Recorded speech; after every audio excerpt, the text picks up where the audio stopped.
अस्सलामुअलैकुम, आप देख रहे हैं मालूमातनामा। दोस्तों, आज की तारीख में हिटलर से कौन वाकिफ नहीं। हिटलर ने दुनिया के 90% यहूदियों को कत्ल कर दिया था और उसने 10% यहूदियों को जिंदा छोड़ा था। उसका कहना था कि मैंने 10% यहूदियों को इसलिए जिंदा छोड़ा है ताकि आने वाली नस्लें ये देख सकें कि मैंने 90% यहूदियों को क्यों कत्ल किया। तो आज की वीडियो में भी हम हिटलर की ज़िंदगी के कुछ पहलुओं के बारे में बात करेंगे। तो वीडियो शुरू करने से पहले आप लोगों से एक रिक्वेस्ट है कि वीडियो के नीचे रेड कलर के सब्सक्राइब बटन को प्रेस कर दें। उसके साथ एक बेल आइकन होगा, उसको प्रेस कर दें। इससे ये होगा कि हमारी आने वाली तमाम न्यू वीडियोज़ जो इन्फॉर्मेशन से रिलेटेड होंगी वो आपको सबसे पहले मिल जाया करेंगी। तो आज की वीडियो को शुरू करते हैं।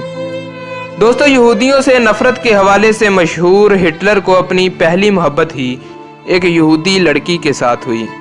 इस मोहब्बत का आगाज़ इस वक्त हुआ जब हिटलर की उम्र सिर्फ 16 साल थी और इसने लिंज के एक स्कूल में दाखिला लिया था। इसी स्कूल में हिटलर की मुलाकात स्टीफनी नामी एक लड़की से हुई और वो इसकी गहरी मोहब्बत में गिरफ्तार हो गया। आपको ये जानकर भी हैरत होगी कि हिटलर का फैमिली डॉक्टर भी एक यहूदी ही था। इस यहूदी का नाम एडवर्ड था और ये हर वक्त अपने मरीजों की मदद के लिए तैयार रहता था। चाहे दिन हो या रात, वो अपने मरीजों की मदद को हर टाइम हाजिर रहता था।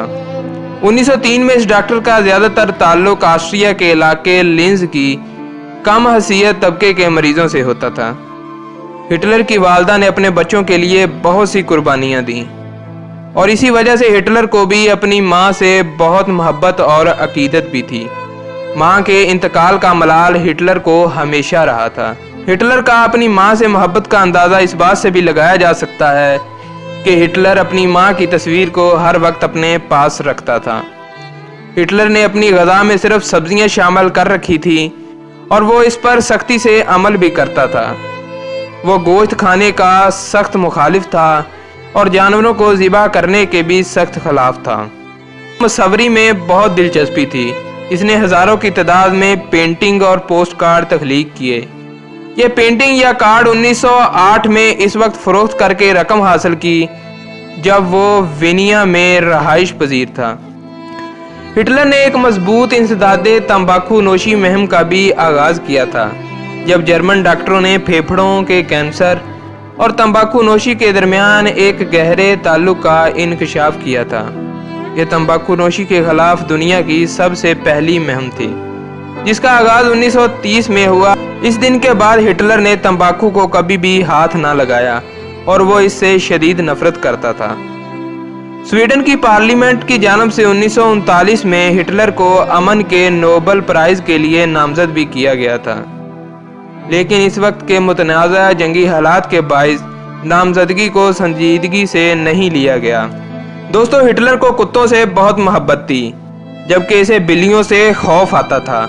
इसे बचपन से ही बिल्लियों से खौफ आता था जबकि इसी दौर में इसे कुत्तों से मोहब्बत हुई थी। हिटलर ने बिल्लियों से हमेशा एक फासला कायम रखा लेकिन वो कुत्तों से हमेशा प्यार करता था। हिटलर का पसंदीदा कुत्ता भी जर्मन शेफर्ड था। दोस्तों, आज की वीडियो आपको ज़रूर पसंद आई होगी। अगर वीडियो पसंद आए तो चैनल को सब्सक्राइब करें, वीडियो को लाइक करें, शेयर करें और कमेंट करें। हम इस तरह की और भी वीडियो आपके लिए लाते रहेंगे।